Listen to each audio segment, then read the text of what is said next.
Hey, we're Koifly Creative, and we're obsessed with all things production, marketing, business, and helping you navigate the life of a creative leader. We're here to unveil the more unexpected aspects of leadership. We don't stray away from the real talk. We go through it all with influential leaders from all walks of earth. So, pull up a seat and have your morning coffee with us. This is the Morning Cast. Good morning. A big hello. Big hello. Big hello. Hi. This is the Morning Cast. I'm Shelly, and today I am doing some telephoto bird photography from my desk.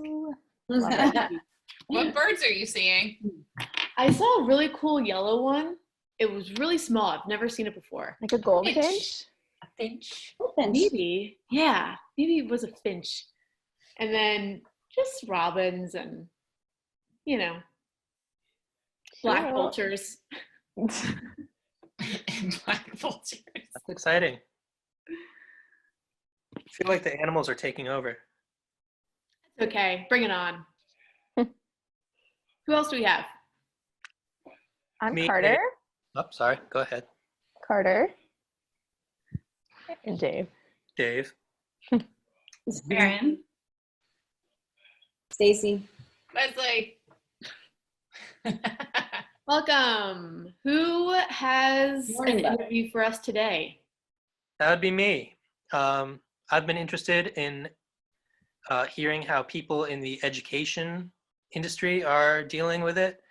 So I thought I would talk to my cousin, who is a phys ed teacher for young kids, and find out a little bit about, what's going on in that world since schools have been closed for so long. We talked about some interesting things. It's not quite the same as some of the other ones that we've had, but I think we got some neat little factoids out of it. What are some cool things to look out for? Well, I think just how teachers are dealing with it. I think one of the most people know that teachers are not doing it for the paycheck. So I think especially with my cousin, it's been hard for him because there is that self-fulfillment aspect. And I feel like that's probably a lot of what other teachers are dealing with. So, and the way that he's been handling it, especially with the fact that there are no resources, or not a lot of resources for phys ed with kids when they're homeschooling. So he's got some interesting solutions for that. And he's also doing it with a newborn baby. Yes. So I bet he's had to get very creative. you'll see some examples. So these kids still have to have their math, their science, and their phys ed. Have to. Yeah. But teachers are still engaging. Mm-hmm. That's cool. Wow. Yeah. Well, I'm excited. Yeah, me To get too. started. You guys will know when the break comes. I made it very obvious. good. Nice. Awesome. All right, jump see you in a off little then. bit. All right, roll it. Yeah, I've never done this before, so this is going to be a new one for me. All right. How's everything going? How's the baby? Going well. How are things with you? Staying hydrated? Staying hydrated, staying isolated. That's all you can do right about That's now. all I can do. So let's get this started. Sounds good. Introduce yourself and what do you do? My name is Jared Bernard. I'm a physical education teacher in Saco, Maine, at a K-2 school. I teach about 300 kids or so. And how has this pandemic affected your work? Well, I'm still working full time, but it's basically completely changed the way that I work. Obviously, I'm not seeing the students in person anymore, and because obviously none of the kids are going to school, of course. So what I've been doing is, first of all, it took a little bit of a learning curve as to exactly how it was going to work and what we were going to do, because when they closed the schools down, it was kind of abrupt and nobody really was prepared for it. So we weren't really sure exactly what we were going to be doing once we were home, and how it was all going to work, basically. So it's changed since the first week to what we're doing now. But basically what I'm doing now is I'm still teaching video lessons. I record myself in my house, doing different activities, exercises, and I upload it to YouTube, and then I link to it on a online teaching platform that we've got. So the kids are still able to do their phys ed classes, but it's a lot different. It's a lot more challenging because I don't have that interaction. It's kind of awkward talking to the camera and not having the kids bouncing things back at me. So I have to kind of plan out what I'm gonna do and say a lot more than I could if I actually had real people I was talking to. So that's the lesson parts, and then I'm still doing virtual meetings with other staff and administration, lots of paperwork, and just all kinds of different things that are trying to make this work for all the kids. I can imagine, phys ed especially being one of the more difficult things to teach. Yeah, online. it's tough because, like I said, there's so many things that are making it challenging now. Like kids that don't have the equipment possibly to use. So if I want to do a lesson, I can't just pull out equipment like I would from the storage room. Like for example, today I was doing some lessons. I was teaching juggling, and I've got old tube socks and shopping bags that I've got the kids tossing, because I know that everybody at home has at least either shopping bags or socks. So I have to really think about what's going to be available for the kids with my lessons. If I have them, if I'm outside shooting a basketball, that's not going to work for a good majority of the kids if they don't have their own basketball hoop to shoot on. So it's definitely challenging in that aspect. Yeah, you got to get creative. Right. And so you said that you've been meeting or having meetings with other staff. How have they been adapting? How have the other teachers and educators been adapting to this? I think for the most part we're doing well, but like I said, it was a bit of a learning curve and a challenge. We didn't really know what was going to be or how it was going to be working. And with different, like I've been doing a lot of communicating with the other specialists, or unified arts is another thing that we're called. So for example, like the art teacher, music teacher, library. So they all are doing things in their own way. They're all doing their own lessons. Like music is doing music lessons, and they're uploading videos to YouTube too. I'm not sure exactly what they're doing, but I'm assuming they've probably got kids, singing along or maybe doing instruments at home. I'm not sure. Art, the kids are doing artwork and then submitting it online through that online learning platform I was talking about. It's called Seesaw. But so it's been an adjustment for everybody, and we've all kind of had to adapt in our own way depending on what our specific field is. And we've worked together too. We've bounced ideas off each other and figured out what's going to work best for the whole school and the whole district for that matter. Yeah, you had said it earlier that like it kind of all happened really abruptly. Mm-hmm. Do you remember the exact moment when it was like, oh wow, like everything's changing right now? Yeah, I do remember. I said it was abruptly, but I do remember I had a feeling it was coming. There was, because if you follow the news throughout the world, this was already. As you know, Dave, I used to teach in South Korea, so I still have lots of friends and former coworkers that I worked with over there. So I've been kind of following this whole pandemic before it was really a huge deal in the United States, and I saw what it was doing to my friends and coworkers that are still over in Asia. In China, I have some teaching there, some friends teaching there, and in Korea too. So anyway, so I saw this kind of coming before it actually was official here. And then when it started to come to the United States, I had an inkling that our time was limited at school. And I don't remember, I think it was a weekend. I think we left on a Friday, and I had a feeling that we might not be back on Monday, but nothing was really for sure. And then we got the notification over the weekend that we weren't coming back. And originally it was going to be just 2 weeks that we were going to be out. And I think I don't know, I can't speak for everybody, but personally, I knew that it was going to be more than 2 weeks. I knew it was going to be at least, I originally was saying this is going to be at least till April vacation. And then at that point, or now at this point, it's kind of looking like it's going to be all year long. So, so yeah, it's kind of been, for a lot of people, it's been a slow process. It's all right, well, we're not coming in for 2 weeks, and well, not till April vacation, and now it's looking like the whole year. But I've kind of had a feeling it was gonna go this way, maybe before some of the other teachers did, I would say. Yeah. How are your friends and coworkers over in Korea? Good. I've got well, some of the coworkers I've got in Korea, so I used to teach in the city called Daegu over there, and that was the city in Korea that was hit the hardest with this COVID-19 pandemic. They had a big outbreak of it in that city. So that city kind of just basically, well, shut down like the United States is shut down now. And the teachers there and the students there at my old school have started doing remote learning or distance learning, which is what we're doing now. So they basically have handled it, from what I understand, the same way that we're now handling it. I have another friend, a good friend of mine, who's a counselor. He used to be in Korea, and now he teaches in China.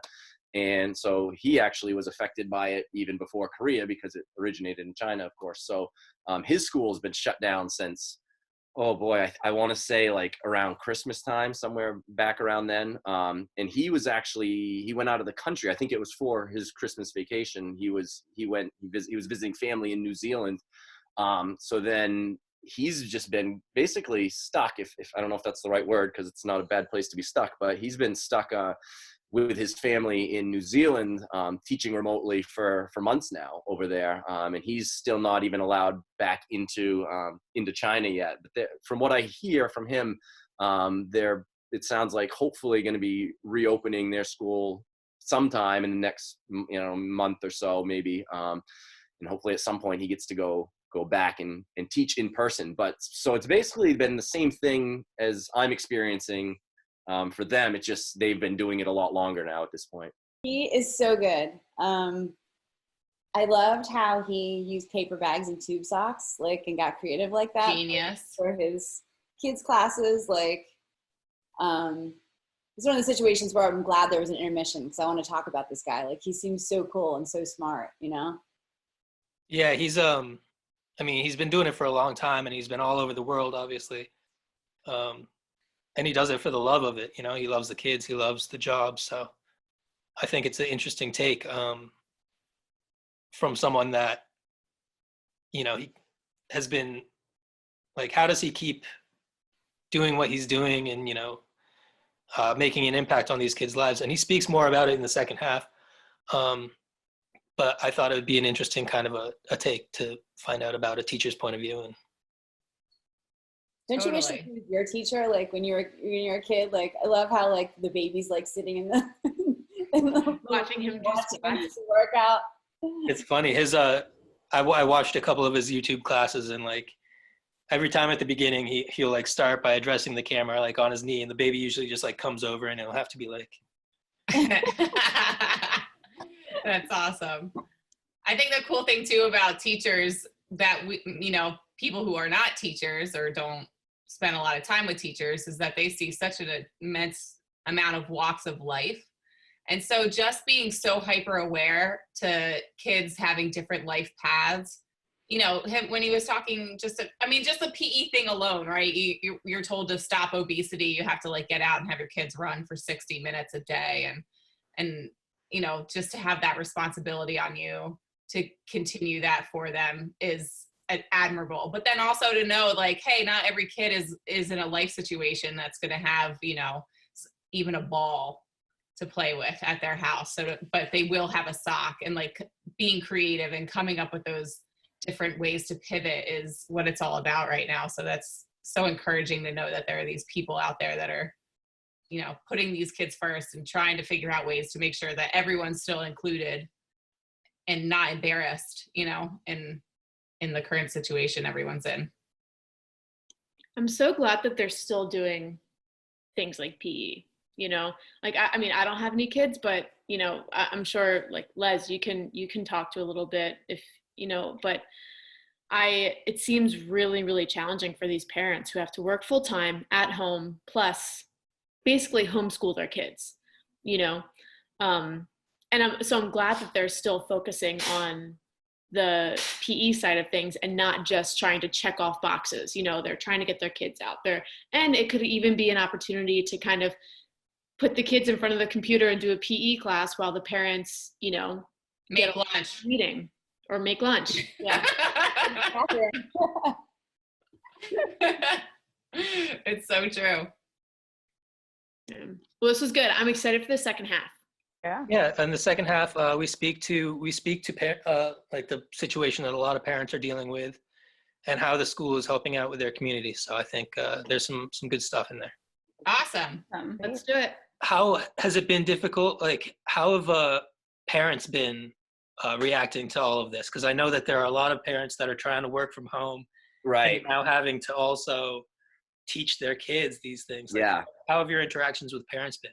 Yeah, so that's the challenge. Is it's just everybody's got a different situation. Most of my parent interactions have been positive. I haven't had any real upset parents or anything like that. But that being said, I know that I've heard that a lot of parents are overwhelmed because for exactly the reasons you said. They're working from home. Some of them have been laid off and are just trying to figure out how to get by right now.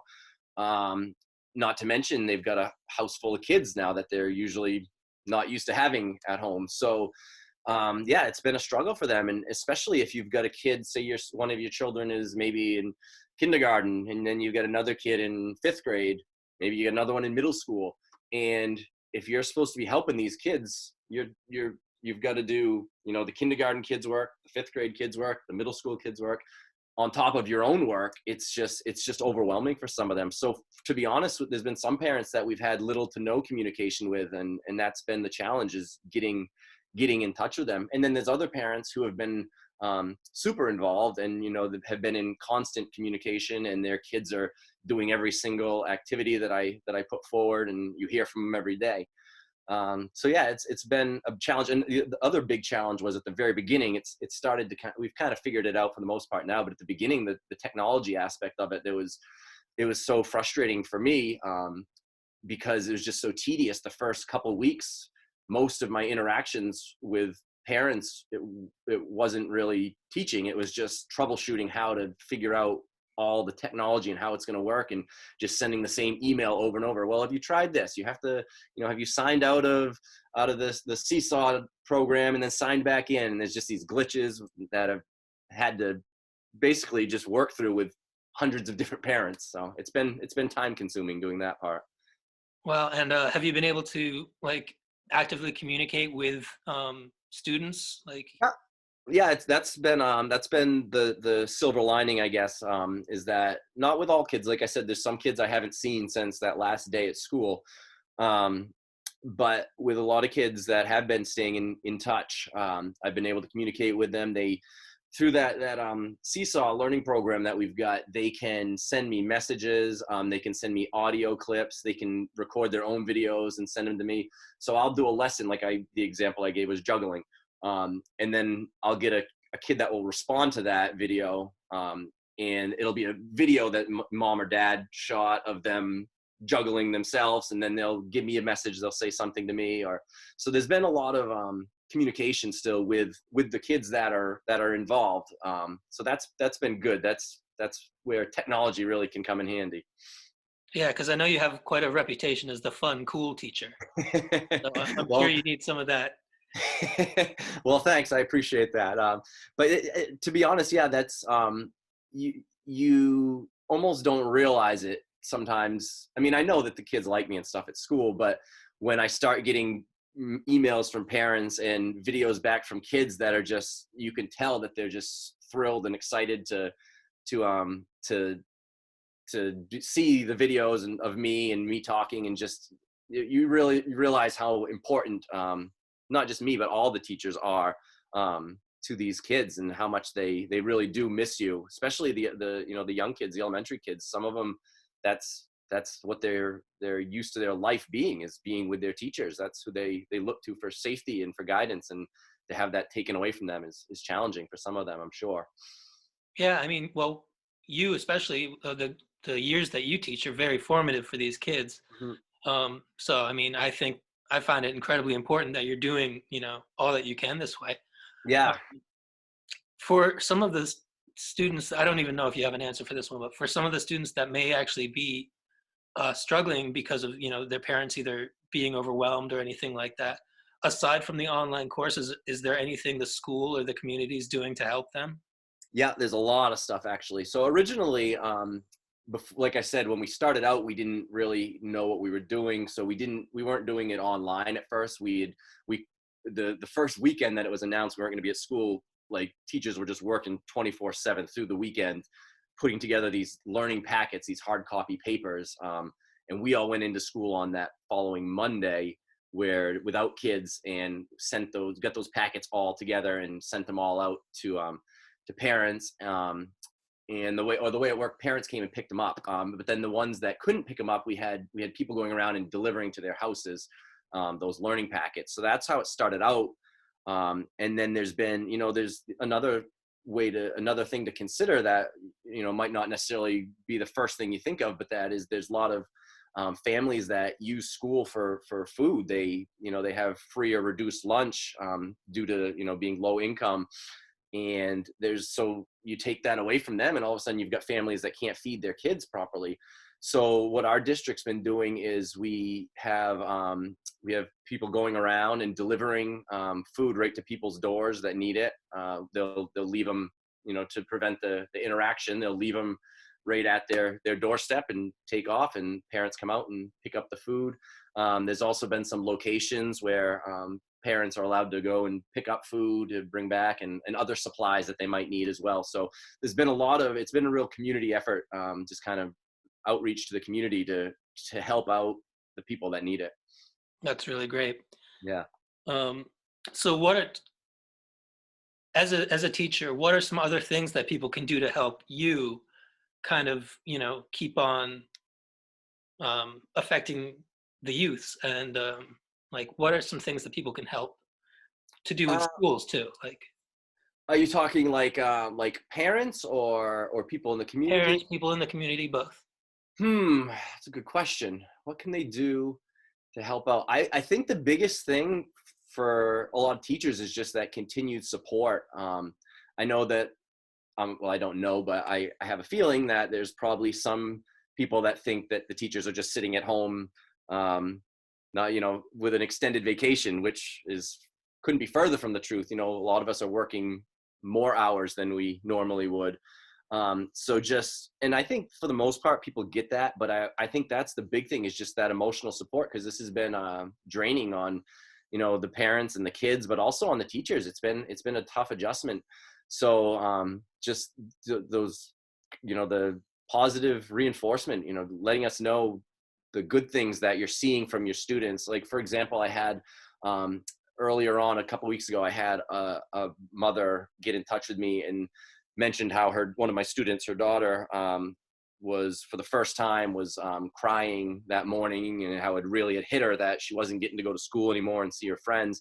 And then she saw one of my video lessons, and how it just cheered her up, and it kind of brought her back around, and she was happy. And basically it was just a really nice message. So just things like that really kind of keep us motivated and keep us going as teachers, because it lets us know that we're not just doing work and sending it out there and that's it. Like we're seeing that positive impact that it's having, all the hard work that we're doing, the positive impact that has. So I would say, I guess that's my answer, is just continue to support the teachers and staff is in that way with positivity. I guess that's what I'll say.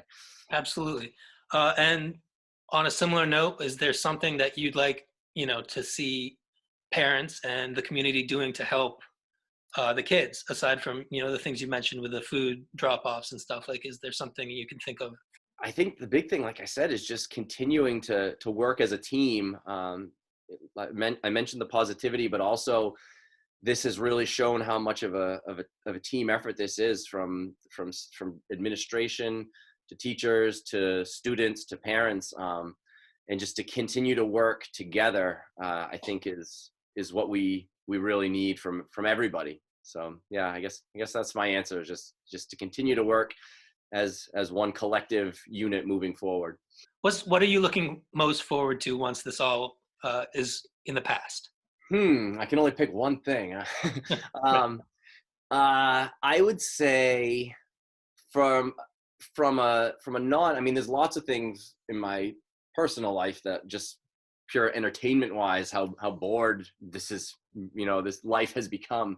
Yeah, because you're not a sports fan or anything, right? Right. Yeah, so I don't know what to do, and I do have free time. I've got nothing to watch, and you can't go out and do anything. So in my personal life, I've got a lot of stuff that I'm looking forward to. But I would say, as far as my job goes, the biggest thing, and it's gonna sound corny and cheesy, but it's true, is just getting back to school and seeing the kids, because it really, as a whole, it's just been hard not seeing the kids every day and not getting that interaction with them, and it's kind of made work a lot more boring, and less fulfilling, I think, in some ways as well. Kind of like I mentioned before, you don't get that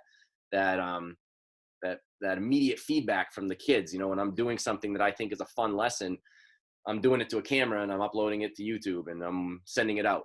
Whereas when I'm doing it at school, I'm seeing the kids laughing, I'm seeing them having fun, I'm talking with them, I'm getting to see their improvement on whatever we're working on from day to day. So just being able to interact face to face with the kids, and also with the teachers too, and seeing them, all of that is what I'm missing the most, that social piece. Yeah, I'm sure you can't wait to get back and just peg that one kid with a dodgeball. Yeah, first time. Yeah, you didn't do those assignments I was sending home. Well, you can't hide now. No. All right. Cool. Yeah. No, that's pretty much all the questions I've got for you. Thank you very much. I appreciate it. Yeah, anytime. I think it's important for people to remember, like, the teachers are still out there busting their butts and trying their best to help their kids succeed. Absolutely. So I think it's an important message to get out there, and you did a great job. Thank you. Can you send me that YouTube link? Yeah, sure. Of the video lessons. Yeah, send me some of that. Yeah, I'll send you the link to my page. I've got a whole bunch of videos up now, so yeah, I'll send that to you. Awesome. That'll help me get in shape too. Yeah. I don't know. We'll see. Maybe I'll learn to juggle. Yeah. All right. Dave, that was awesome. God, that was so Yeah, good. so Really good. cool. Oh my God, I love him. What a cool cousin. Need him to be my teacher, Yeah, he's okay. my personal teacher. I thought he was in a good position to kind of speak to where a lot of teachers are, and him being in Maine is interesting because there are all different walks of life, especially in Saco, in that area. So he's kind of seeing a lot of good community outreach and all that. Yeah, I love how he touched on the lunches. That was really good to hear. It's also crazy to think that their job description is a little bit different now, because it almost sounds like they have to be counselors, like psychologists. It's like, hi. On top of having to be a teacher, and I can't imagine doing a job where you don't get that, where you're so used to getting that kind of feedback that now you just talk to dead air, essentially. And I mean, yeah, I mean, the fact that, like, it must be hard for these students too. And sometimes you don't even think about that. Like, they're missing out on all this social and just developmental interactions that it's going to be tough. And then as a parent, you feel so guilty, the guilt that comes along with that. And then you're like, great, my kid's going to be 20,000 years behind. But then you got to remember that all those kids are in the same boat. Leslie, I'll send you those YouTube videos if you want. Yeah, please. I'll take anything. You know me. Do that. Should totally do that. It's cool that, like, he is in this position. I'm sure all teachers are. They're in a position where they want to help so badly. And he was saying, he's like, usually I just put these YouTube videos out into the world and, not really see what happens after that. But it's cool when he gets those little notes that saying, that says that it cheered their daughter up or something like that, because kids are stressed out too. They're not naive to what's happening, and just a little bit later. And even if it's just a few kids that are reaching out, it must feel like really good to know that you've made a difference on at least, their lives. Yeah, such a small thing everybody can do just to let those teachers know that they're they're doing the right thing, keep on going. And I'm sure because parents are home, like doing a lot of work, they're like, I wonder what these teachers are doing. Like, I'm sure they don't realize that they're working their butts off, Mm-hmm. So that's a Especially really with good point. kids Dave. around and What's that, Carter? especially with kids around and all of that. Yeah, they have their own kids. So amazing job, dude. Yeah. Yeah. Good job, Dave. He's so great. Loved it. These are fun. Natural. Yeah. These are really fun. I think it was really cool getting to hear from Jared, just because, there's so many people that are being affected and that are on, that are trying to help the community, not just the people in the front line, and I think sometimes we forget all the other people who are trying as much as they can to help the people that, are struggling. So thanks for bringing him to us. My pleasure. Cool. Good job. Thanks, guys. Thanks, guys. Thanks.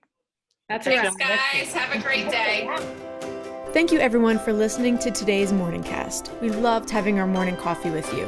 Make sure to subscribe on YouTube, Spotify, and SoundCloud, and turn that notification button on to make sure you don't miss any episodes. Until then, keep hustling and pour yourself another cup of joe.